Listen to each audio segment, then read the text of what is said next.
This is an industrial fermenter. It is used commercially to grow bacteria. The bacteria are making a protein that is useful for humans. That protein and how it has come to be made is what this program is about. But that's the end of the story, and to understand it, we have to start by looking at a medical condition.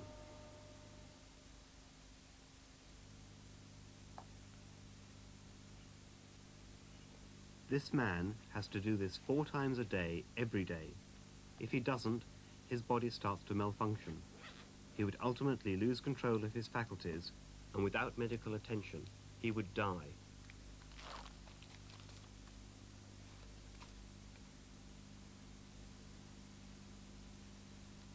He is a diabetic, and he is injecting himself with a hormone, insulin.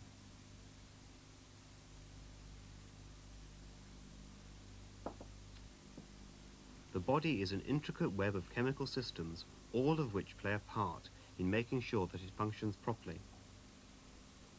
Insulin is one of these chemicals, ensuring that blood sugar is maintained between well-defined limits. Sugar is a prime energy source in the body. Without it, we would die.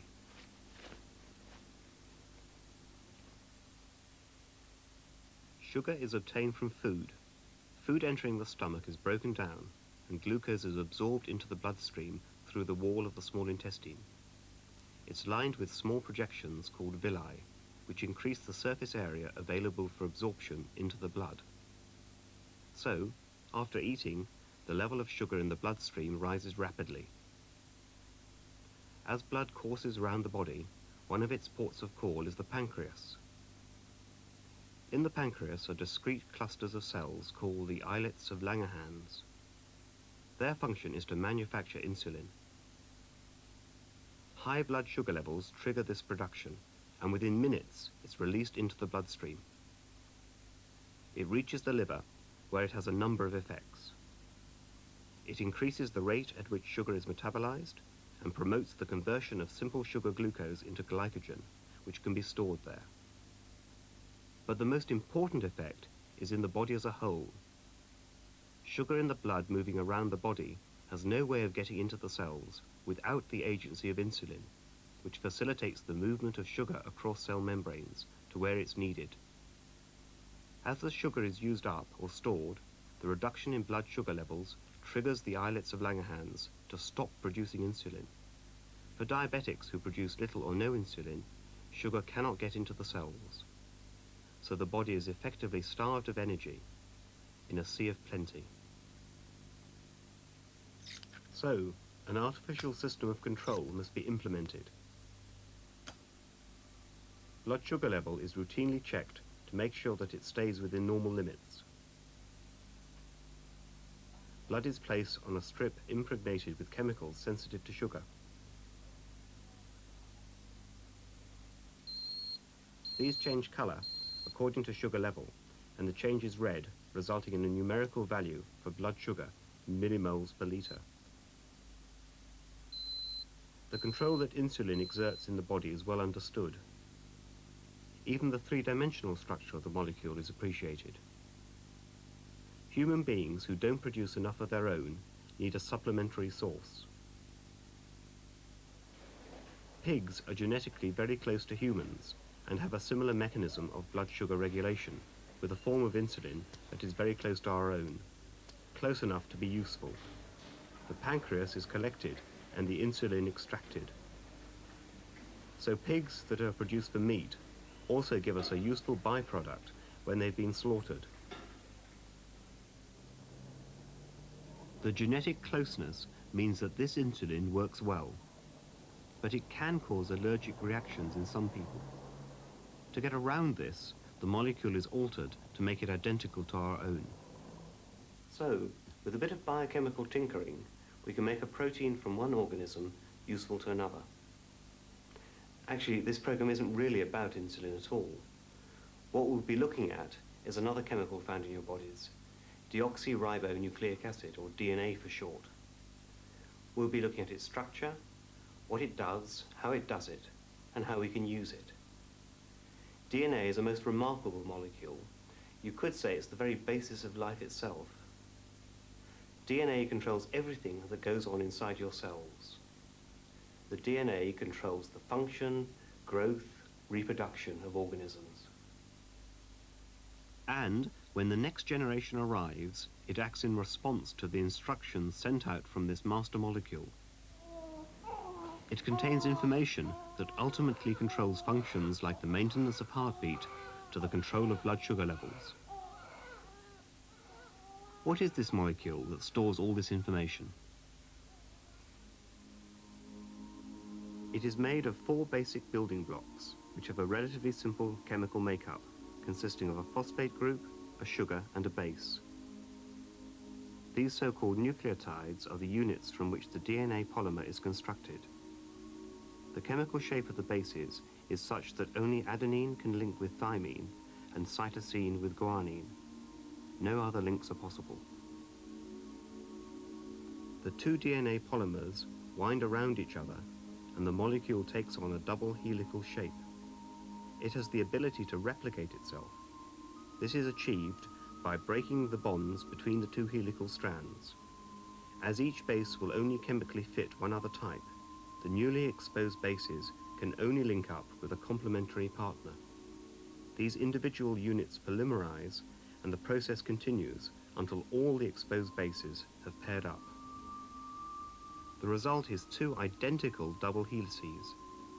This so-called semi-conservative replication results in 2 new molecules of DNA, each of which has an original strand and one newly synthesized. Every cell in the organism contains this DNA. It's exactly the same from cell to cell, the same length with the same sequence of bases.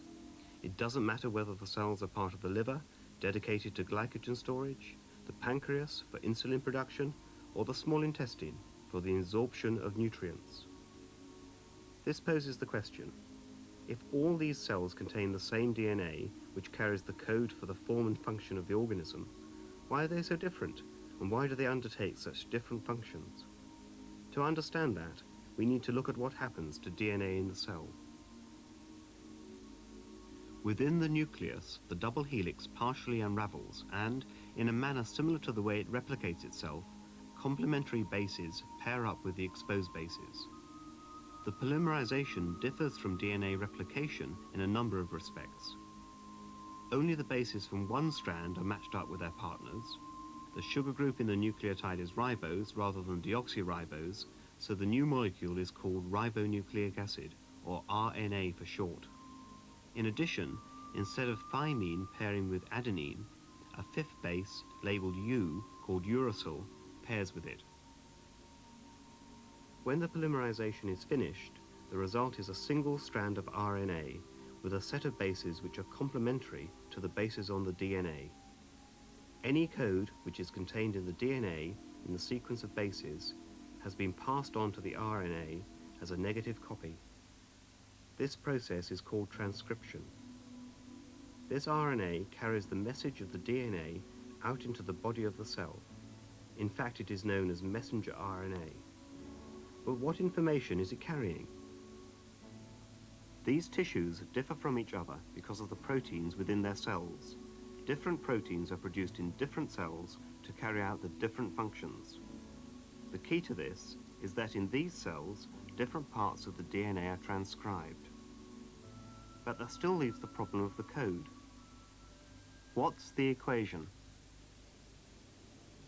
Proteins are polymers made up of amino acids, and they differ because of the type and sequence of amino acids which can be linked together. Almost all proteins are made up of these 20 basic building blocks. This is what the DNA codes for, but how? There are only 4 nucleotide bases, so they can't directly code for a specific amino acid.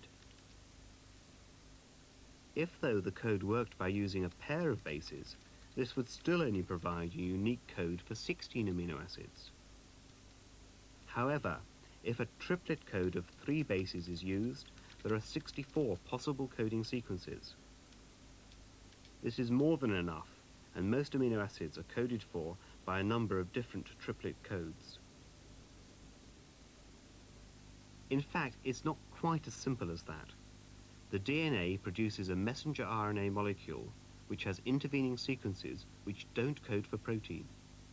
These introns are separated via coding sequences of bases, the exons. As the messenger RNA leaves the nucleus, these intervening sequences are cut out of the molecule. Thus the messenger RNA which enters the cytoplasm has the correct code for the protein molecule. So, the message in the RNA is for the production of a protein which is manufactured in the body of the cell. In the cell, the messenger RNA is attached to the site of protein manufacture, a ribosome. Within the cell are other sequences of RNA called transfer RNA, attached to which are single amino acids.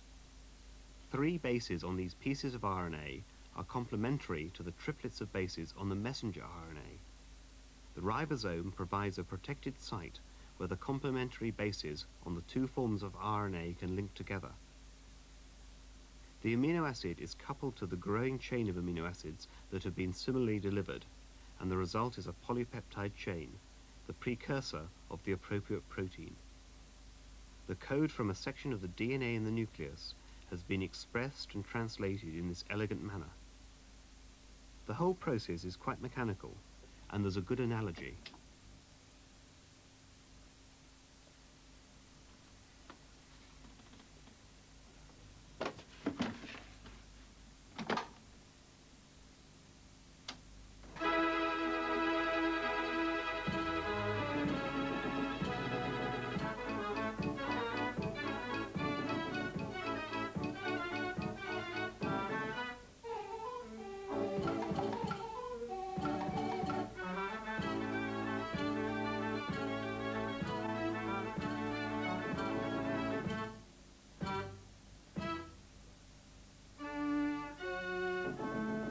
The organ is controlled by a code in the form of a card with holes in it.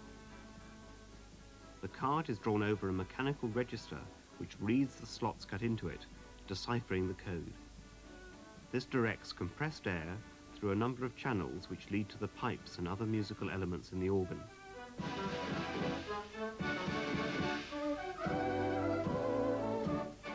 The result is a tune which can be thought of as the protein. It will be played or manufactured again and again as the right piece of card is put into the machine. The organ will always perform as instructed in the code.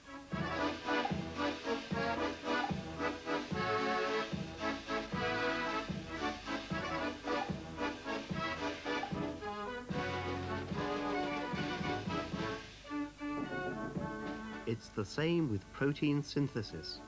The card is like messenger RNA, which carries the precise code for a protein. The paper code is a neat and simple method of driving the organ and playing a tune, but even this code is more complicated than the 3-letter code of 4 different bases within the DNA molecule. The DNA molecule contains a precise and universal code for the function and form of life itself. The information within the DNA is copied perfectly from cell to cell. By coding for the structure of protein molecules, DNA influences control over the biochemistry and physiology of almost every living organism. Each of your cells contains a DNA molecule over 1 meter long. To pack this into the cell nucleus, it is continually coiled and condensed into the chromosomes we can see in dividing cells. Because the genetic code is universal, if we were to take the DNA sequence for insulin and put this into a new organism, this organism can decipher the code and make the protein. Perfect organisms for this are bacteria. The bacterium here has been split open, and the DNA inside it has spilled out. Most of this is chromosomal DNA, but there is also a small circle of DNA called a plasmid.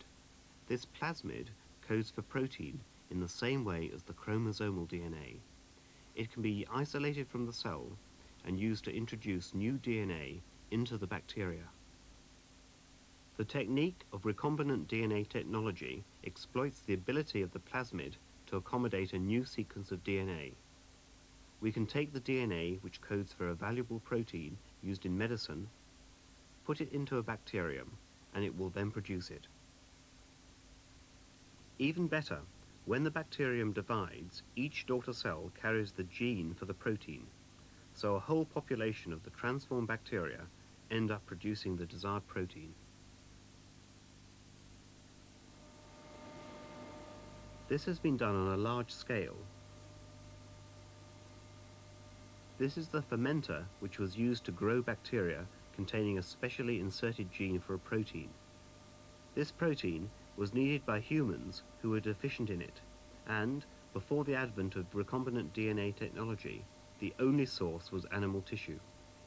Here, for the first time, a bacterially grown chemical, identical to that produced in the human body, was manufactured commercially, and what it produced was human insulin. This plant is managed by John Thorley. How exactly do you make bacteria produce insulin? Well, basically, we need two resources. One is a source of DNA, and the second is a cell system in which we can actually grow the DNA, enable it to manufacture the proteins. Now, let's look at the DNA first. There are basically two ways in which we can obtain a source of DNA. The first of these is to use natural DNA. Now, for this, what we would need to do is to take some existing, for example, mammalian DNA in the case of human insulin, and we would need to then isolate that particular gene from the rest of the chromosomal DNA. We do this by splitting it up into small fragments using enzymes. We then have to examine each of those fragments to see which particular piece will give you the part that will manufacture human insulin. That's a very time-consuming business.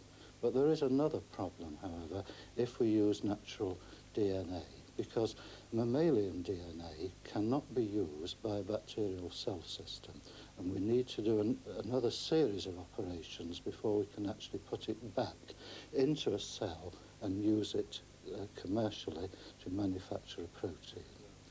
So the alternative method, which has been developed recently, is the use of a recombinant DNA synthesizer. This is a DNA synthesizer. It will make DNA to order. Any protein you want to make in a bacterial cell system can be coded for using this machine. In principle, it's relatively simple. All the chemicals needed for the reactions are housed in a series of bottles to one side and are piped, when needed, to the reaction site, which is within two glass columns where the strings of DNA grow with each addition of a base. The bases are all housed below the column, each being selected as needed to make up the DNA sequence that is required.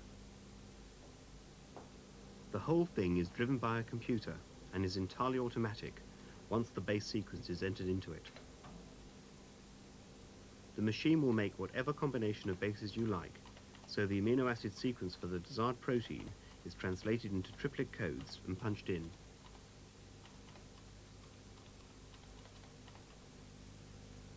The rest takes place on its own, with an additional nucleotide base pair being chemically added every 7 minutes. The machine will make the code for a polypeptide overnight. This is marvelous. It does assume, however, that you know the precise amino acid configuration of the protein that you're trying to synthesize, because without that you cannot set up the codons, and without those you cannot then set up the base pairs that you need to sequence the piece of DNA. So those are the two methods that we can use today to actually manufacture DNA. Now, the next thing that you need is a cell system. And in a bacterial cell, what you have is the main chromosomal DNA, which is in the form of a continuous loop of material. But also in some bacterial cells, we have small loops called plasmids. And it's these small loops of material that we actually use for our genetic engineering. What we do is to remove plasmids from cells, and then we cut them and insert the new piece of DNA into the cut that we've made, seal it in, and we then put those plasmids back into new cells, which we can then grow. When they grow, they will do the normal jobs that the cell would do, but in addition, they will also manufacture or express the particular protein that we've coded for in this additional piece of DNA. So that's the whole basis of genetic engineering in a commercial enterprise. It's a question of keeping the genetically engineered bacteria happy. At first they are grown on an agar gel which contains all the necessary nutrients. They are then transferred to a shatterproof flask in which is a nutrient broth. This liquid contains the optimal balance of nutrients, vitamins and minerals for this particular bacterial species. Here, the cell numbers rapidly multiply. At the same time, the fermenter is prepared by adding the same nutrients, only on a much larger scale.